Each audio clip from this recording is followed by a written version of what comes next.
Hello, Happy New Year and welcome to this special edition of the Capital Conversation with me, Michael Hayman. Well, it's been a year of change, highs and lows in politics and the economy, but let's not forget business. And how could we? Because on the Capital Conversation, it's been business central. We've tackled transformation in the boardroom, in the technology we're using, and in how we look after our planet. And so, amidst all the action, we ask what's the state of the union for UK business as we enter 2020? And to help us with the answers, let's check out some of my favourite moments from the show in the past year. Kicking us off, Twitter's Bruce Daisley. I think very strongly the next generation of politicians will have to handle all aspects of social media, and that extends beyond Twitter, but it's a really important part of delivering your message. Often it enhances the message that comes through the main media, but yeah, it's a vital tool. Do you think we get it as a society, the power of Twitter? Because when you think about how quickly news travels, I wonder if everyone gets it except the people commentating on it. Really? You know, people who are so captivated with, Barack Obama remains one of the top 10 people on social media. For me, the most exciting person in politics right now is Alexandria Ocasio-Cortez in the US, who's the new House of the House. Absolutely. And uses it brilliantly. And despite the constant flack she's getting, she's out there all the time doing live videos, posting stuff. I think she's a compelling illustration of how emphatically people get. Well, just staying on that side of the channel for a minute, or that side of the pond for a minute, what do you make of the president's use of Twitter? He's a big fan of your firm. Yeah, I suspect he's more than a little bit upset that Barack Obama still has twice as many followers as him. So, look, I think he's been incredibly compelling. We can't pick and choose whether we admire someone's tactics from whether we admire their politics. I think Barack Obama was credited very widely in 2008 with bringing in a lot of new donors. And Donald Trump has taken the ability to sort of disintermediate, to take his message directly over the heads of the news media to an audience. Do you worry ever about the issue of bias, the issue of how straight the actual information is that we're actually receiving? So the interesting thing actually is, well, firstly, Twitter's the news that's relevant for you. You might just be interested in Manchester United, and so you can very easily get a timeline that's just about your obsession. The second thing to say is that we've actually worked very hard to try and add plurality to debate, to ensure that we're getting, if you search a hashtag, you won't just get one side. You'll get both sides of the argument. We've tried to, we use the word inject. We've injected different tweets into your timeline. So if someone has liked something, we try and put that in your timeline to try and break you out of a filter bubble. Okay, so you're trying to address that. I have to say that if you search for what people comment on, they often say, I don't want other voices added. 18 months ago, 2 years ago, you'd have been fair and completely right to say, there's questions in what you're trying to do. I think increasingly people are saying, OK, Twitter spent a lot of time dealing with probably some of the downsides of the platform. The trolling. Yeah, we've spent a long time making sure that we've moved a long way from the worst aspects of human behaviour. From trending topics to trending markets, one of this year's big trends was our growing appetite for food. In 2019, we spoke to Mindful Chef founders Miles Hopper and Giles Humphreys, All Plants co-founder Alex Petrides, and back in February, I was joined by Gusto founder and CEO Timo Bolt and his investor, the social media sensation, The Body Coach, Joe Wicks. A lot of people are talking these days about the business as an activist, a tool to actually help address some of society's big problems. I mean, and the relationship between society and food and fitness is one of those. But how big a business, how successful a business can you create in that sort of area? I mean, sky's the limit. We literally are on day one. If you think about the last 100 years, healthcare has been about taking pills and subscribing pills. In the next 100 years, healthcare is about fitness. It's about, living in the moment. It's about nutrition and healthcare. So it changes completely. I think what you see today is literally, the tip of the iceberg. We're building on amazing capabilities to power kind of healthy eating in the next 10 years. So it's pretty early days. And then when you look at this sort of, the issue, the challenge, Joe, I mean, you help people every day. When you look at the nation, how fit or unfit is it in your view?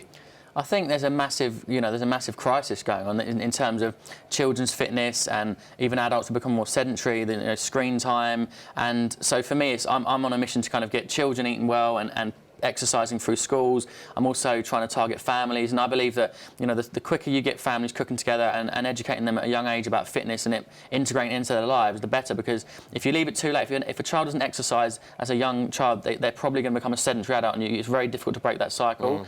So, and it's not like one or the other. You need good nutrition and you need exercise. I mean, your product pricing puts you right in the kind of, reasonably sort of high disposable income, the sort of people that can afford to actually buy Gusto products. I mean, do you see this, though, as part of a wider social mission, or is this about elites? No, absolutely not. Prices start from £2.98, including free delivery across all of the UK. 80% of customers are scattered across the UK, outside of London. So it's totally for everyone. We want to make this as accessible as possible. This is not for the top 10%. We really want to be truly mass market, helping families on a daily basis, not like once a quarter as a treat. And this is really, really important to us. And Joe, do you see that as part of your role as an active investor to remind the business of its conscience, its mission? Because many of the things that we're talking about here are things that you have done as a campaigner with kids, fitness. I mean, are you going to be able to maintain that sense of true north with Timo and the Gusto team? Definitely. It's really been a great partnership in terms of I've integrated into my content, because I'm already doing my Lean in 15 recipes and all my stuff online. So I get 4 recipes a week. I do a Lean in 15 Instagram video. I do it on my Facebook, and the reaction's been great. Loads of people are signing up. They're really, and the feedback is the same emotional response I got, which is, this is so easy. I cannot believe the food tastes amazing, and what would I do without it? It's like you download the Uber app, you never go back, you use it, and that's it. It's the same with this. It's solved a problem, because it's not. The food's one thing, but it's convenience, and there's such a convenience is so powerful. People want to do things quicker, easier, simpler, and this is going to do that. After a year of fast growth, Gusto and its competitors are set for a long shelf life as consumers continue to take their health more seriously. And that's why many have turned to the product of another of our guests this year, David Spencer Percival, the entrepreneur founder of No. 1 Rhodri Water, who believes he has the secrets to a longer life and a better business. What's the big difference between running, a consumer-facing brand as opposed to a business-to-business brand in terms of the commercial journey? It's completely different. I mean, it's just chalk and cheese. And I did sort of go into it slightly rose-tinted glasses. I'll just make a drink. It's so easy, doesn't it? It's not. What's the pain point? What's the thing you found most It's difficult? fiendishly complicated, because you're dealing. Before I was dealing with people, which have their challenges. This is about a product. You have to make it, then you have to distribute it, then you have to sell it, then you have to look after it. It has this sort of massive spinning plates around you that are quite complicated. And do you feel differently about this brand compared to the others? Yes, I do. Yeah, this is very much a brand, and it's very, very important to me that we get it right, and it's incredibly healthy. We're doing everything for the right reasons. So for me, this is really personal. In terms of actually this business and the purpose that it's giving to you. I mean, you've had a lot of what you read is about, I guess, a struggle with material objects and wealth versus something else. I mean, you said here, when you're as shallow as I am, you buy things just because you can. I don't think you are shallow at all. I mean, there's actually a bigger issue here about your place, your purpose. I mean, in terms of actually turning your back on the material side of this. I think I have a bit of an extreme. I mean, I like capitalism, and I don't dislike money. It creates a wonderful life for you. But I also have this feeling that I could sort of give it all up and go and run a farm. That's my kind of character. It's a bit all or nothing, which is why I go to these extremes, build these companies really quickly, and then just kind of crash and drop out a bit. So the roadmap for No. 1 Rhodri Water, I mean, at the moment you're financing the business. I mean, in terms of its journey, I mean, presumably this will be another chapter, will it? Yeah, this is a whopper though. I mean, this is a billion brand. We created a drink that didn't exist. That drink then moved on to Royal Botanic Gardens Kew. We've we've just opened up Nature's Medicine cabinet into 10 other drinks. So, this is quite complicated. Tell us the Kew Gardens connection. So yeah, we were dealing with Rhodri Water, and the scientists said, look, there's other herbs that have significant health benefits, and they haven't been made into drinks before. Go and see Kew Gardens. Went to the professor who runs the botanical science at Kew and said, look, this is ancient herbal medicine before pharmaceutical medicine. If you make drinks out of this... So we could see other drinks, could we? There are now 9 others coming, yeah. Right. What are the other herbs that we can expect to see? Each of them that we curated with Kew have a significant health benefit. So, for example, meadowsweet is where aspirin was isolated from. There are, just a number of these herbs that they're used for antioxidants, anti-inflammatories, and they are like a medicine cabinet, but it's much more prevention, not cure. Pharmaceuticals are cure. Botanical science is about prevention. It's very different.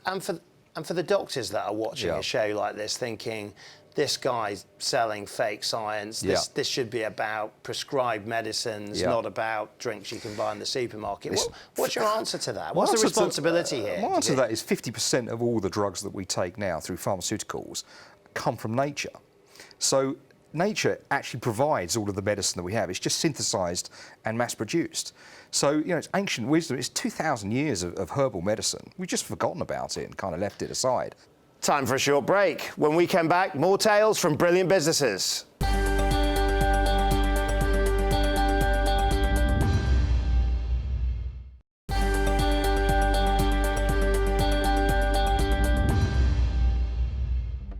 Welcome back to a Capital Conversation special as we look for the clues on what lies ahead in 2020. Now, we've already looked at how healthy habits are changing the food industry, but our increased care in what we eat doesn't just stop at improving our own health. Consumers are thinking ever more carefully about where their food comes from and the cost of waste as the climate conversation reaches boiling point.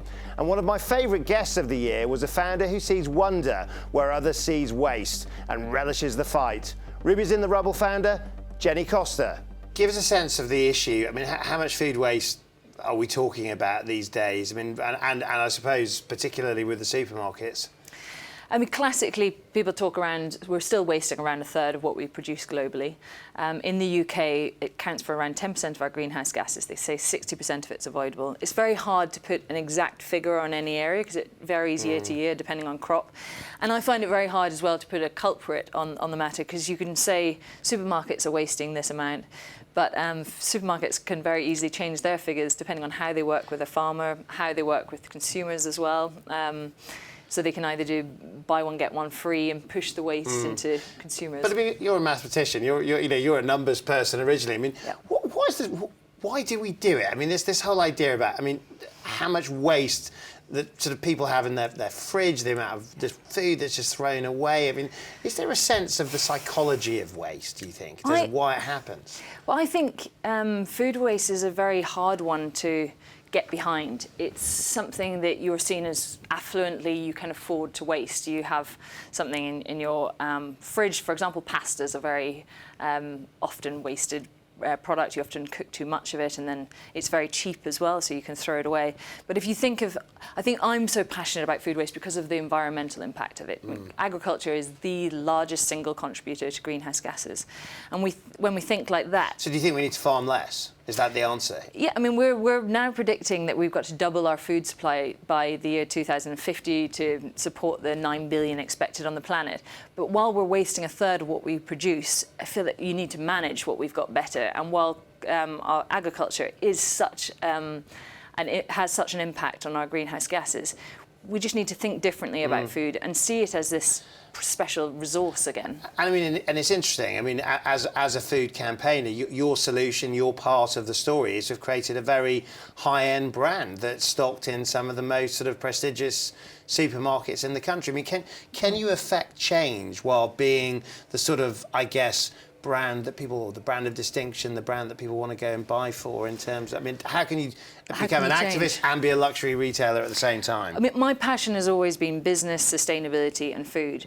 And I believe that with food sustainability and the way of change is often coming from the consumer. And if you can make the consumers see or understand an issue, just like I did right at the very beginning, I had no awareness that food waste was something that I should be concerned about.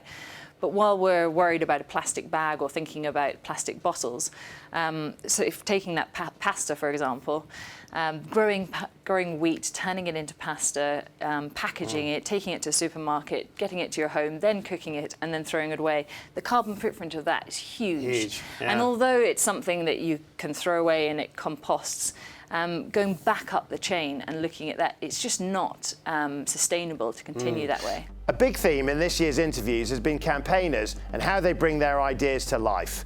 Next up, we hear from one activist who is helping to change perceptions and create a more inclusive world. Cephas Williams has a hard-hitting message with his campaign 56 Black Men. It's subverting stereotypes and challenging unfair perceptions. So for me, I guess, I just got, quite simply put, I got fed up with seeing black men spotlighted in a negative light, and it really felt like there was an agenda against the image of a black man. And every time in a newspaper, I'd look in the newspaper, it'd be, black man is a victim or perpetrator of violence, and there's people in prison that are white, black women, white men, white women, Asian, whatever, and you don't see that representation as much as you see the black man. So when you think about that image, just bring it to life for us. The image that you're fighting against, the image, the stereotype that you want to break down.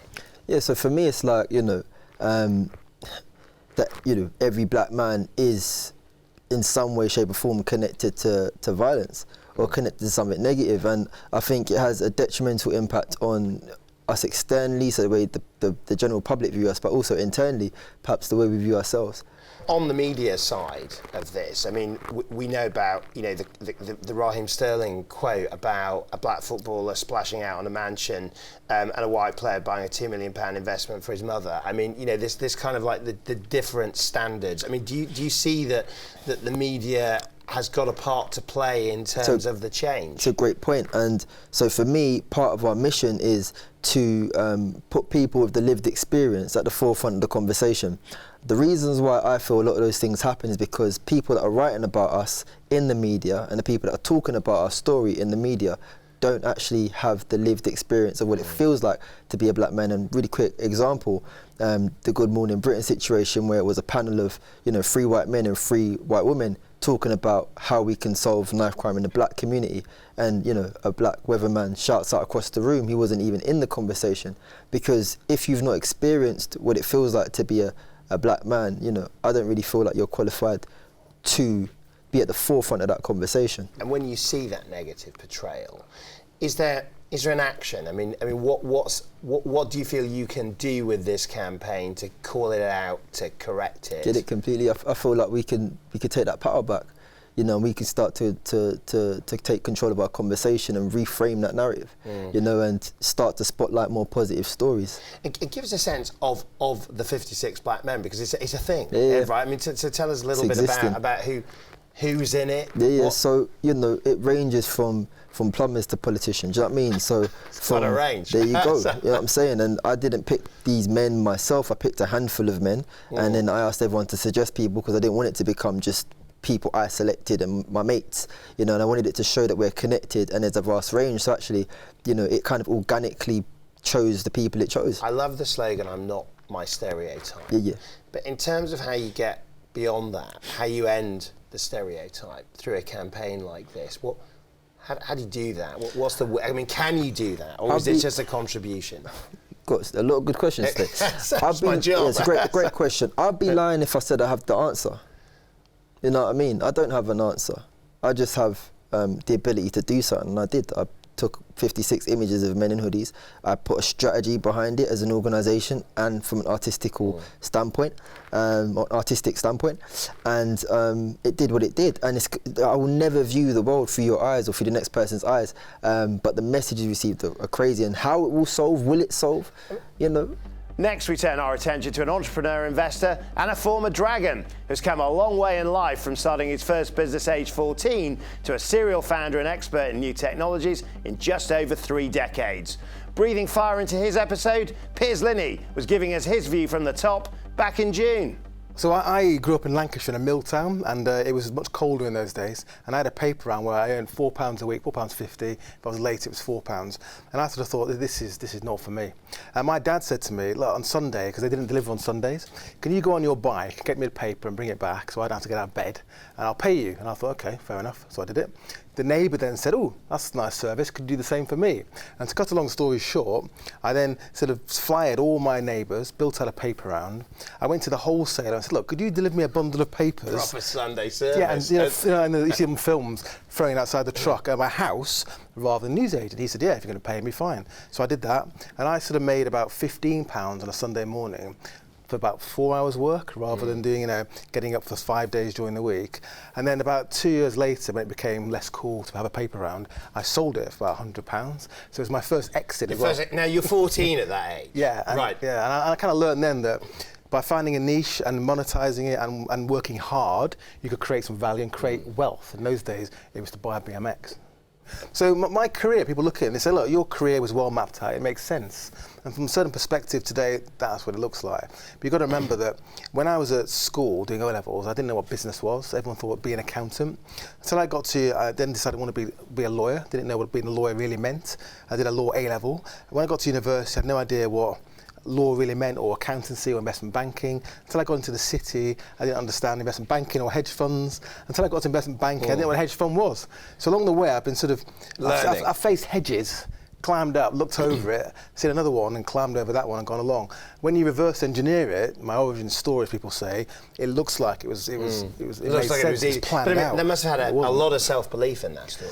So people say to me, did the fact you went to a comprehensive school and your ethnicity, did that hold you back? Now, I think at a macro level, it did to some extent, because that's just the way the world's made. But at a micro level, me personally, it didn't, because I was just quite bloody minded. When I decided to do something, I did it. It wasn't until I was at Credit Suisse, or an entrepreneur made some money, and a TV producer said to me, actually the government did, they made me a role model. You should be a role model. I kind of asked the question back, why? And when it was explained to me, look around you, there aren't many people like you from your background here, then I began to realise how important that was. Here we are living in one of the most diverse cities in the world, but the question is, how inclusive is it really? So the city generally, and UK boardrooms, UK PLC, it is diverse here. It's less diverse as you approach the top, and that's what needs to change. And that's not about incrementalism. That needs radical change. And you can get there, I guess. The fact that you can make it. I mean, is that what you're showing with this work? Is the possibilities, the fact that more people can achieve the sort of things that you're doing? Well, I remember once I was in an office, a Credit Suisse office in Tower 42, closing a deal at night, looking over the sort of city, and I called a friend of mine. He said, "Where are you?" And I told him. He said, "It's amazing. Do you realise you came from you're a mixed race lad from a mill town comprehensive, and you're now an M&A and banker in the City of London? Do you realise what you're doing here?" And I didn't realise. And I remember that moment to this day, looking out over the City of London, thinking, yeah, he's right. After the break, we'll look at the new technologies that might just be the shape of things to come. We'll see you in a minute.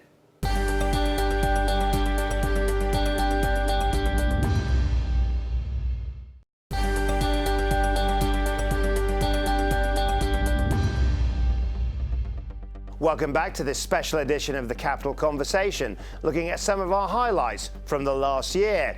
Now, Anne Bowden is the Chief Executive of the challenger bank Starling, and she wants people to feel good about money. Do you self-identify as an entrepreneur?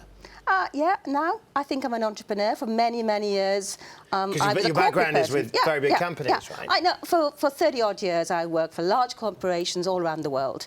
I was a banker, and doing the financial services, I became ashamed to be a banker. I'd get into a taxi after work at night and go, the taxi driver would ask, what do you do for a living? And I'd say anything but a banker. The banking industry was in a crisis. Did you make it up? Yeah. Sometimes I thought I was working in insurance. But I basically, went into a situation 2008, 2009, where things were pretty horrible. And what did you learn about yourself? I mean, I suppose, what did you learn about yourself in a crisis, and what did you learn about yourself as a newly formed startup entrepreneur? It's really different being an entrepreneur. I went from having a job and an office and thousands of staff to wandering around the city in 2014, knocking on doors, saying, saying, I'm going to start a bank and this bank is going to be different. This bank is going to do things in a different way for customers. It's going to be technology enabled. It's going to be scalable. It's going to be fair to customers and just fund me. And that is very humbling. I mean, you're part of a group of businesses that are very much on the kind of the consumer radar. Revolut, Monzo. We had Tom Blomfield on the show. What you tend to get a sense of is very much a mission-driven culture in these businesses. In terms of your own business, if you were to try and sort of, I guess, articulate the mission, what it is you're trying to achieve, how would you sort of capture it for us? Yeah, I think we're looking at a different sort of world where people get best value from their financial resources. For many, many years, customers were caught out by banks, and every other industry has changed, and technology has helped people buy music, has helped people shop. I came to the conclusion that technology was not helping people with their financial needs. So at the very heart of this, we want to make people comfortable, with their money. But it wasn't that long ago that you'd be more likely to change your partner than change your bank. I mean, inertia has been a big part of the consumer journey. So what's changed? People are changing. Right. People are actually trusting new organisations. People are energised by new organisations that really think about the right thing for customers, and they're signing up in their millions. And many, many years ago, I used to sit in boardrooms, or we all sat around the table and talked about the dominance of the big players, and we never thought a new player could enter the market and really change people's behaviour. Profit with purpose was the call out from Legal & General's Chief Executive Nigel Wilson and Ashish Sarkar, the CEO and co-founder of Salary Finance. When you look at your fellow FTSE 100 chief execs, chairmans, boards, and you look at how they address these issues, the social contribution of business, do enough of them see the world in the same way that you do? No, I think they may see the world partially similar to me, but actually the difficulty is to act. Many CEOs have a very short lifespan, and I'm fortunate I've been in the business 10 years and been in charge. So what's the key to survival? No, I think it is doing these things as well, because by having a purpose-led organisation, the people who work for you are massively engaged in trying to do the right things, and therefore you get a totally engaged workforce. You build a track record, and therefore lots of economic agents across the UK are happy to engage with you, and often to get these things done, like the Oxford deal or deals in Newcastle or Manchester or Cardiff. You need an unusual group of people to actually work together. So you get a better business. We get a better business. We get a collaborative team working together, and we get great social outcomes at the same time. So we can transform cities like Cardiff and make a huge difference to cities like Oxford. Right. Let's move on to fintech, because actually, a lot of what your play is, a lot of your sort of interest, I guess, is being a fintech business. I mean, absolutely. For those that are watching it and saying, what is fintech? First of all, just give us a definition of terms. Yeah, sure. So I guess traditionally financial services has been dominated by a few very large organisations. Today, I think he's talking about us.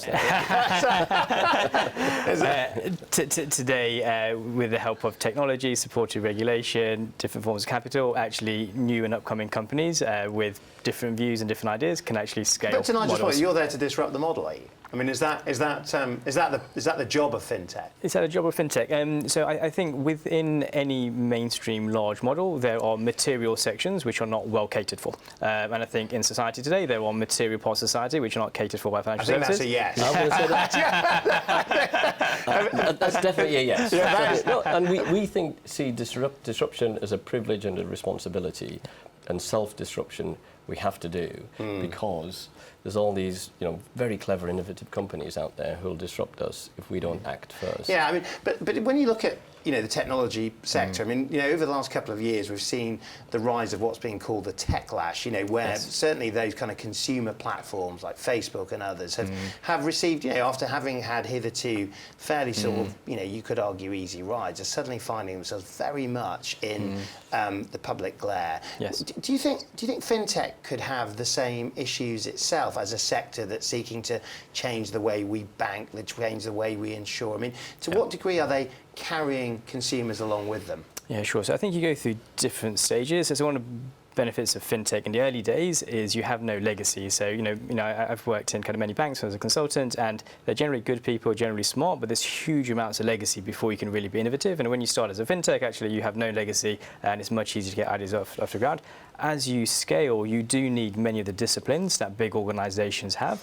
And I think one of the things which we'll see how fintech plays out is whether it learns at the right point and does build in the right controls, the right disciplines. Otherwise, you have very sensitive data, you have important things in people's life, there's lots of regulation. So I guess it's just when you take that responsibility, and do you do it when it's too big and you're catching up, or whether you do that as part of the course. Let's stay with matters money, because raising capital through investment from your customers was a strategy deployed by the travel business Mr. and Mrs. Smith, and its founders James and Tamara Lawn told us how.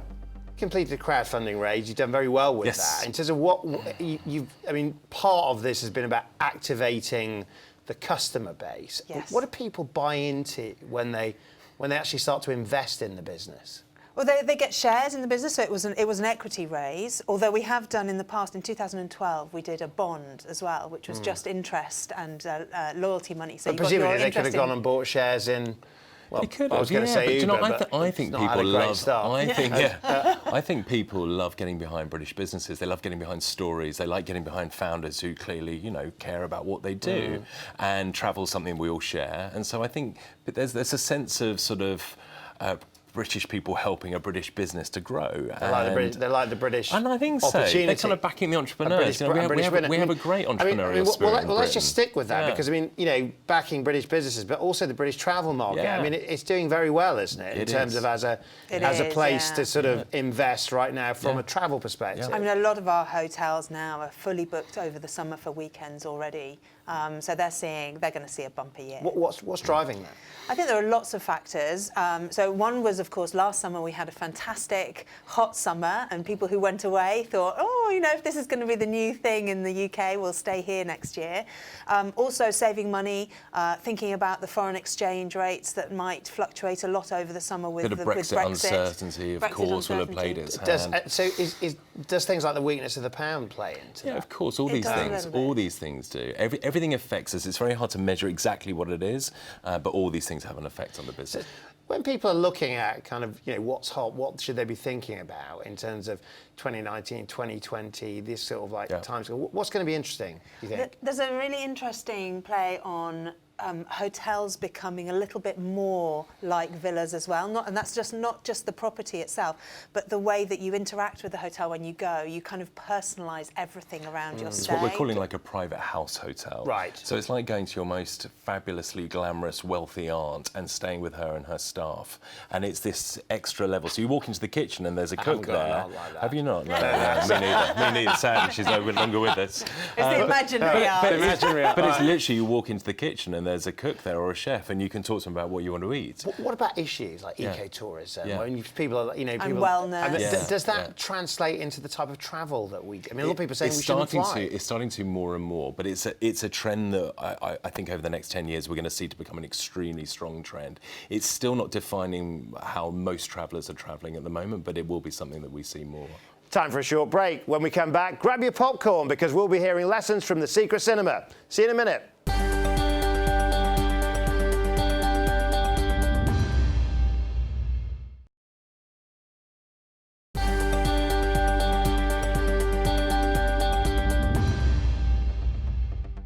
Welcome back, and as we raise the curtain on the year ahead, it's time to ask Secret Cinema's CEO, Max Alexander, to come on stage and take a bow. But what we do, I guess, is threefold, but let's distill it down to one word, which is connect.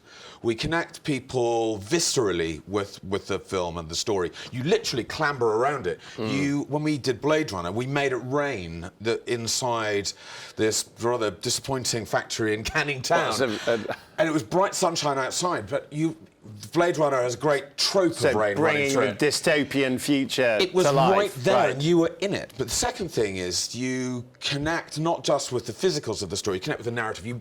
We aren't voyeurs when we come to Secret Cinema. We all play our parts. Everyone's an actor, everyone's a participant. It doesn't work if people sit back. And the last thing, and this is the thing that I think is literally the most important thing we do, is that we connect people with each other. We don't let you have phones. No one's looking down. So when you stand in a queue to get a hamburger at Secret Cinema, you've got to talk to the people around you. In terms of what this is about, though, is that in some respects, there feels like a real reaction to a digital world. You know, that, I mean, you know, more of us are consuming our stories through Netflix or Amazon Prime. We're using our phones. Many of the things that I guess you are the reaction against. I mean, do you feel that you can take this business and scale it with the kind of global ambitions you have when you see just such a sort of digital wave heading your way? Digital wave is a wave that we kind of surf because, I mean, I was born in the 60s. I remember the 70s when TV was one room in the house and you watched, on a Wednesday, you watched Dallas and then you watched Life on Earth because there was nothing else you could do. I watch a world now which has such, not just a proliferation of content choices, but devices. So actually getting my kids and my wife and me in one room, let alone loads of friends in one room, to have a kind of, to have some sort of bonded, unified experience is very unusual. Do you find that, I guess, kind of the generations that have grown up as digital natives react differently to, you know, the generations you're talking about who are maybe have a stressed out relationship with tech? Yeah, it's amazing. So everyone has, like, when we take people's phones away or bag them up, everyone has, well, it doesn't matter whether you're sort of 60 or 16, everyone has this kind of moment of anxiety that the experience won't be lived unless it's somewhere captured, forgetting that they've got these memory things that stuck up in here. But then I get the best emails I get the next day are, I had a moment of anxiety, but then I had 5 hours without my phone and I met Bob. I never met Bob before. I met him in the queue to get a drink, and then we decided that we were going to trade tokens of peace, and we stole a can of petrol. You know, and we're going to see each other again. So it's a digital detox as much as anything. Yeah, it's a way of of remembering that at least part of the things that make you happy are reaching out, making connections and new friends. Let's never stop making new friends. Whether it's in food, technology, or even cinema, we're living through generation-defining changes. And how the generations live together was the subject matter of my guest, Dr. Eliza Philby. So this is the four generations working under one roof, and if you read The Guardian, it's utter warfare in terms of the way they interact with each other. Is that how you see it, or is there a bit more harmony in it? I mean, I go and help companies address the sort of generational differences and tensions within their workplaces, and on some occasions you can feel the tension resembling a sort of bad Christmas dinner party. You know, the sort of the some ageism that goes both ways. Of course. What fuels that? What does bad look like? What makes that happen? I think on one level it's what I call generational chauvinism, where, you know, the old look down at the young and go, well, why are these millennials demanding sabbaticals and volunteer days and flexible working? I didn't get any of that when I was making my way up. I just kept my head down, shut up and got on with it. Why can't they? So there's kind of that kind of flow of prejudice. Know your place. Know your place. And then the other way is, and this is reciprocated by young people who go, why are those kind of stagnant old ways of doing things existing in the workplace, the obstruction of older people getting in the way of disruption and change? And indeed, probably I've a lot of my members of my team thinking exactly that. Michael, quite possibly. I do not care to comment on that, but I do think you're getting a situation now where if there is too much change in an organisation, you fail to bring the older, more experienced employees along with you, and they consider the work environment being completely at the hands and beholden to the millennials and Gen Zs. But we are looking at quite a decisive power shift now, aren't we? I think it's 75% of the world's workforce will be millennial by, I think it's 2025. Does that mean that... Feel it. So things are changing? Yeah. You can feel, I think, not just in the workplace, I think, but in broader society and particularly politics, the millennial rupture taking place. I think personally that populism is kind of baby boomers' last stand on the political stage. Right. And I think in the workplace, the disruption coming from millennial employees is also kind of, you're seeing that generational transition. Forget Gen X, by the way, there's not enough of you to have caused this rupture. It's really a battle, a cultural battle in the workplace and in politics between boomers and millennials. And I think it's, in some ways, can be incredibly healthy and productive, but in other ways quite obstructive and damaging to a corporate culture. And that's almost all we have time for. But before we go, what better way to end our review of a year of change for London than with one of the capital's finest ambassadors, Jules Chappell. Jules is Managing Director of London & Partners and is tasked with selling London's story to the world. And what a story it is!